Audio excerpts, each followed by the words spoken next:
Fala, leitores da Bíblia, muito bom dia, graça e paz.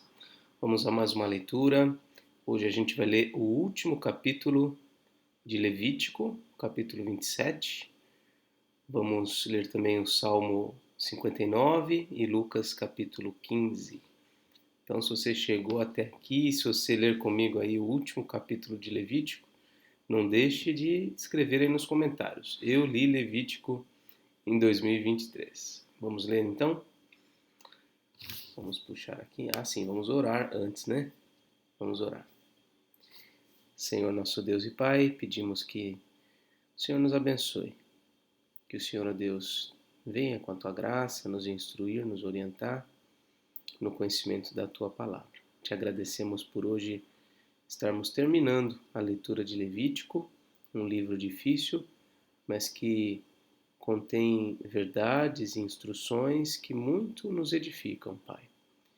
Obrigado, Senhor, por esse tempo tão precioso, Pai, de leitura e aprendizado e meditação na Tua santa e bendita palavra. Abençoa-nos mais este dia, cuida da nossa família, nossos irmãos. Assim oramos em nome de Jesus. Amém. O Senhor disse ainda a Moisés: Fale aos filhos de Israel e diga-lhes: quando alguém fizer um voto especial ao Senhor com respeito a pessoas, o resgate será feito conforme a seguinte avaliação. Se o objeto da avaliação for um homem da idade de 20 anos até a de 60, a avaliação será de 600 gramas de prata, segundo o peso padrão do santuário. Porém, se for mulher, a avaliação será de 360 gramas.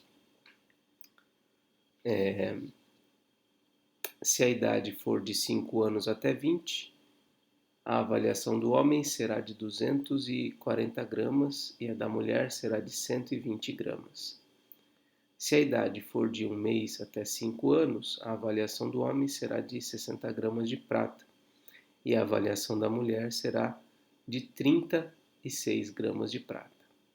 De 60 anos para cima, se for homem, a avaliação será de 180 gramas, se mulher, 120 gramas. Mas se for pobre e não puder pagar o previsto, então se apresentará ao sacerdote para que este faça a avaliação, e o sacerdote avaliará segundo o que permitem as posses de quem fez o voto. Se o que foi prometido for animal dos que se oferecem ao Senhor, tudo o que desse animal se der ao Senhor será santo. Não se poderá substituir ou trocar um animal bom por um ruim, ou um ruim por um bom. Porém, se de algum modo se trocar animal por animal, tanto um como o outro serão santos. Se for animal impuro, dos que não podem ser oferecidos ao Senhor, então apresentará o animal diante do sacerdote. O sacerdote o avaliará, seja bom ou mau, segundo a avaliação do sacerdote, assim será. Porém, se de algum modo o resgatar, então acrescentará a quinta parte ao que foi avaliado. Quando alguém dedicar a sua casa para ser santa ao Senhor, o sacerdote a avaliará, seja boa ou seja má. Como o sacerdote a avaliar, assim será. Mas se a pessoa que a dedicou quiser resgatar a casa, então acrescentará a quinta parte do dinheiro à avaliação feita e a casa ficará com a pessoa. Aqui esse capítulo, né, sobre os votos não é tão simples assim. Eu não fiz um estudo, né, aprofundado desse capítulo, né, mas a minha impressão então é que, meu entendimento é que são votos de consagração de pessoas, de animais ou de objetos, né? Seria a ideia de alguém querer consagrar ao Senhor, consagrar o seu filho, consagrar a sua filha, consagrar, sei lá, um parente, alguém nesse sentido, então um animal, consagrar ao Senhor.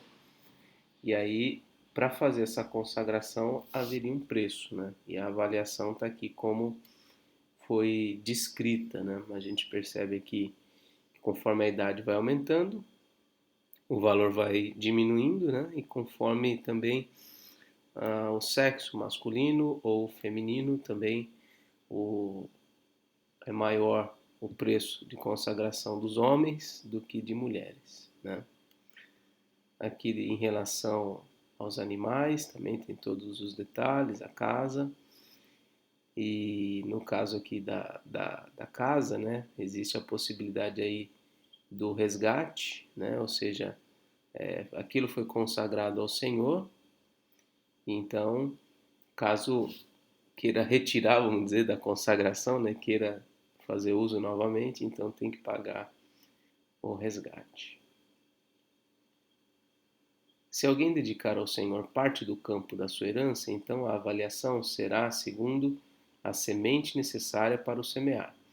100 quilos de cevada será avaliado por 600 gramas de prata. Se dedicar o seu campo desde o ano do jubileu, a avaliação será pelo valor integral. Mas se dedicar o seu campo depois do ano do jubileu, então o sacerdote calculará o valor segundo os anos restantes até o ano do jubileu, de modo que o preço será menor. Se aquele que dedicou o campo de algum modo o quiser resgatar, então acrescentará a quinta parte do dinheiro à avaliação feita, e o campo ficará com ele. Se não quiser resgatar o campo, ou se o vender a outro homem, nunca mais poderá ser resgatado. Porém, havendo o campo saído livre no ano do jubileu, será santo ao Senhor no campo, como campo consagrado. A posse dele será do sacerdote. Se alguém dedicar ao Senhor o campo que comprou e não for parte da sua herança, então o sacerdote calculará o valor da avaliação até o ano do jubileu e no mesmo dia pagará o valor da avaliação como coisa santa ao Senhor. No ano do jubileu, o campo tornará aquele que o vendeu, aquele de quem era a posse do campo por herança. Toda avaliação será segundo o peso padrão do santuário. O peso padrão será de 12 gramas. Mas o primogênito de um animal, por já pertencer ao Senhor, ninguém o dedicará, seja boi ou gado miúdo, é do Senhor. Mas se for de um animal impuro, poderá ser resgatado, segundo a avaliação, com o acréscimo de uma quinta parte do valor. Se não for resgatado, poderá ser vendido segundo a avaliação. Estou pensando aqui sobre a questão dos votos, né, de consagração de pessoas. A gente não tem muitos casos disso na Bíblia. Talvez o caso mais notável seja o de Ana e Samuel. Ana, que era estéril e se derramava diante do Senhor para ter um filho, e prometeu que se Deus lhe desse um filho, ele seria consagrado ao Senhor. E foi o que ela fez. Depois de ele terminar de mamar, né, quando já tinha crescido um pouquinho, ela consagrou seu filho ao Senhor. Então é mais ou menos esse tipo de consagração que se tem em vista aqui. E aí Samuel passou a morar, né, junto com o sacerdote e, enfim, viver a vida comum, como se fosse de um filho de sacerdote ali, servindo as coisas santas, ao tabernáculo, enfim. Então é isso. No entanto, nada do que alguém consagrar por completo ao Senhor, de tudo que tem, seja homem, animal ou campo, da sua herança, se poderá vender nem resgatar. Toda coisa assim consagrada será santíssima ao Senhor. Ninguém que dentre os homens for consagrado por completo ao Senhor poderá ser resgatado, terá de ser morto. Veja só, essa questão era muito séria. Se alguém decidisse consagrar de forma completa, isso não poderia ser resgatado, não tinha como pagar para ter de volta, né? Eu lembro, nossa, faz muitos anos, eu era uma criança, há uns 11 anos, um rapaz na igreja que ele comprou um violão. Ele comprou um violão, e era a época que eu estava aprendendo a tocar violão, então eu tocava violão há uns 2 anos, aquela coisa toda.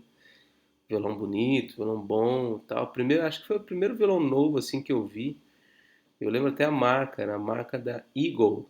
Daquela época acho que não tem mais ninguém na igreja assim, então não, acho que ninguém vai se lembrar disso. Talvez ninguém tenha ouvido também. Eu sei que eu ouvi ele falando, a gente conversava, ele era bem mais velho do que eu. E ele falou o seguinte: olha, esse violão eu comprei para a igreja. Então, se um dia eu vier a sair da igreja, esse violão vai ficar aí para a igreja. Tá bom. Só que passou não muito tempo, né? Ele saiu da igreja. E o que que aconteceu com o violão? Ele levou o violão, obviamente, né? Nunca deixou o violão dele na igreja.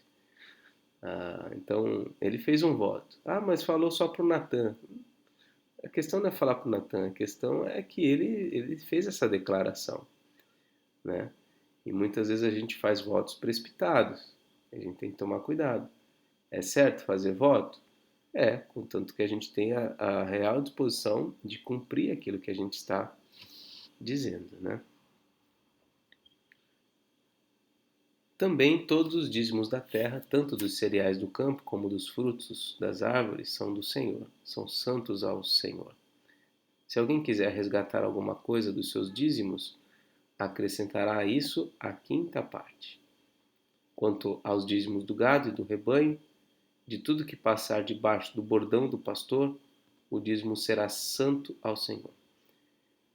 Não se investigará se é bom ou mal, nem poderá ser trocado. Mas se de algum modo o trocar, tanto um quanto o outro serão santos. Não poderão ser resgatados. São estes os mandamentos que o Senhor ordenou a Moisés para os filhos de Israel no Monte Sinai. E assim a gente termina a leitura de Levítico. Ufa! Não é uma leitura fácil, né? E ele termina falando dos dízimos. Parte da adoração a Deus era a entrega dos dízimos, né? Ok?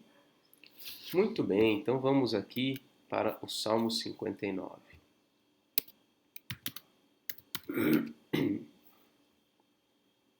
Ao mestre de canto, segundo a melodia Não Destruas, hino de Davi, quando Saul mandou que lhe vigiassem a casa para o matar.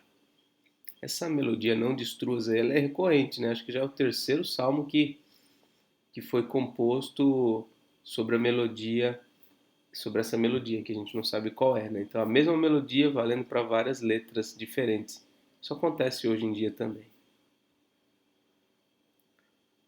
Livra-me, Deus meu, dos meus inimigos, põe-me fora do alcance dos meus adversários. Livra-me dos que praticam a iniquidade, salva-me dos homens sanguinários. Pois eis que armam ciladas a minha alma. Contra mim se reúnem os fortes, sem que eu tenha cometido qualquer transgressão ou pecado, ó Senhor. Sem culpa minha, eles se apressam para me atacar. Desperta, vem ao meu encontro e vê. Tu, Senhor, Deus dos exércitos, és o Deus de Israel. Desperta, pois, e castiga todas as nações. Não te compadeças de nenhum dos que traiçoeiramente praticam a iniquidade. Ao anoitecer, uivam como cães à volta da cidade. Proferem ameaças, em seus lábios há espadas, pois dizem: quem vai ouvir? Mas tu, Senhor, vais rir deles. Zombarás de todas as nações. Em ti, força minha, esperarei, pois Deus é o meu alto refúgio. Mas Deus virá ao meu encontro com a sua misericórdia. Desculpa, meu Deus, não é mais, é meu. Meu Deus virá ao meu encontro com a sua misericórdia. Deus me fará ver a derrota dos meus inimigos. Não os mates, para que o meu povo não se esqueça. Dispersa-os pelo teu poder e abate-os, ó Senhor, escudo nosso.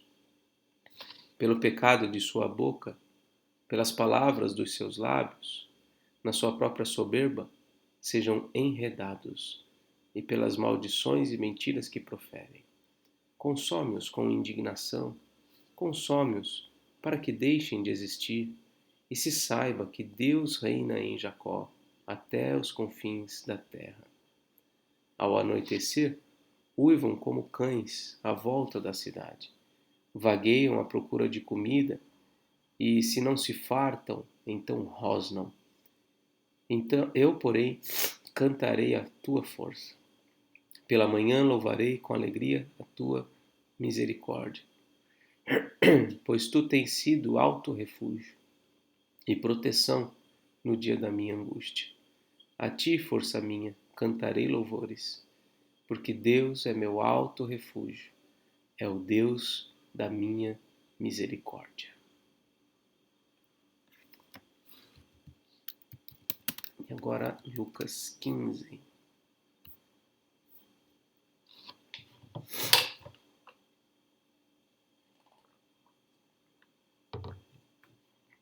Aproximavam-se de Jesus todos os publicanos e pecadores para o ouvir. Os fariseus e os escribas murmuravam, dizendo: Este recebe pecadores e come com eles. Então Jesus lhes contou esta parábola. Qual de vocês é o homem que, possuindo 100 ovelhas e perdendo uma delas, não deixa no deserto as 99 e vai em busca da que se perdeu até encontrá-la? E quando a encontra, põe-na sobre os ombros, cheio de alegria, e indo para casa reúne os amigos e vizinhos, dizendo-lhes: Alegrem-se comigo, porque já achei a minha ovelha perdida. Digo a vocês que, assim, haverá mais alegria no céu por um pecador que se arrepende, do que por 99 justos que não necessitam de arrependimento. É uma série de parábolas e é interessante a gente perceber a conexão que há entre elas. Tá? Nessa primeira aqui, então, uma ovelha perdida, que o Senhor, o dono dela, deixa as 99, vai buscá-la, traz, faz uma festa. Agora a segunda. Ou qual é a mulher que, tendo 10 dracmas, vamos ver aqui, moeda grega de prata, que era o pagamento por um dia de trabalho. Então, tendo 10 dracmas, ou seja, 10 moedas, que valiam 10 dias de trabalho, portanto, né? Se perder uma delas, não acende a lamparina, varre a casa e a procura com muito empenho. Perdão, irmãos. Deixa eu começar de novo. Ou qual é a mulher que, tendo 10 dracmas, se perder uma delas, não acende a lamparina, varre a casa e a procura com muito empenho até encontrá-la? E quando a encontra, reúne as amigas e vizinhas, dizendo: Alegrem-se comigo, porque achei a dracma que eu tinha perdido. Eu afirmo a vocês que a mesma alegria existe diante dos anjos de Deus por um pecador que se arrepende. Então, a parábola da ovelha perdida. Alegria, festa por causa de alguém que se arrepende. Parábola da dracma perdida. Alegria, festa por causa de alguém que se arrepende. E aqui vem então a parábola do filho perdido. Certo homem tinha 2 filhos. Jesus continuou: Certo homem tinha 2 filhos. O mais moço deles disse ao pai: Pai, quero que o Senhor me dê a parte dos bens que me cabe. E o pai repartiu os bens entre eles. Passados não muitos dias, o filho mais moço, ajuntando tudo o que era seu, partiu para uma terra distante e lá desperdiçou todos os seus bens, vivendo de forma desenfreada. Depois de ter consumido tudo, sobreveio àquele país uma grande fome e ele começou a passar necessidade. Então foi pedir trabalho a um dos cidadãos daquela terra e este o mandou para os seus campos a fim de cuidar dos porcos. Ali ele desejava alimentar-se das alfarrobas que os porcos comiam, mas ninguém lhe dava nada. Alfarroba é uma vagem de uma árvore. Então, caindo em si, disse: Quantos trabalhadores de meu pai têm pão com fartura e eu aqui estou morrendo de fome? Vou me arrumar, voltar para o meu pai e lhe dizer: Pai, pequei contra Deus e diante do Senhor. Já não sou digno de ser chamado seu filho. Trate-me como um dos seus trabalhadores. E arrumando-se, foi para o seu pai. Vinha ele ainda longe, quando seu pai o avistou e, compadecido dele, correndo, o abraçou e beijou. E o filho lhe disse: Pai, pequei contra Deus e diante do Senhor. Já não sou digno de ser chamado seu filho. O pai, porém, disse aos servos: Tragam depressa a melhor roupa e vistam nele. Ponham um anel no dedo dele e sandálias nos pés. Tragam e matem um bezerro gordo. Vamos comer e festejar, porque este meu filho estava morto e reviveu, estava perdido e foi achado. E começaram a festejar. Ora, o filho mais velho estava no campo. Quando voltava, ao aproximar-se da casa, ouviu a música e as danças. Chamou, chamou um dos empregados e perguntou o que era aquilo. E ele informou: O seu irmão voltou, e por tê-lo recuperado com saúde, o seu pai mandou matar um bezerro gordo. O filho mais velho se indignou e não queria entrar. Saindo, porém, o pai procurava convencê-lo a entrar. Mas ele respondeu ao seu pai: Faz tantos anos que eu sirvo o Senhor e nunca transgredi um mandamento seu. Mas o Senhor nunca me deu um cabrito sequer para fazer uma festa com os meus amigos.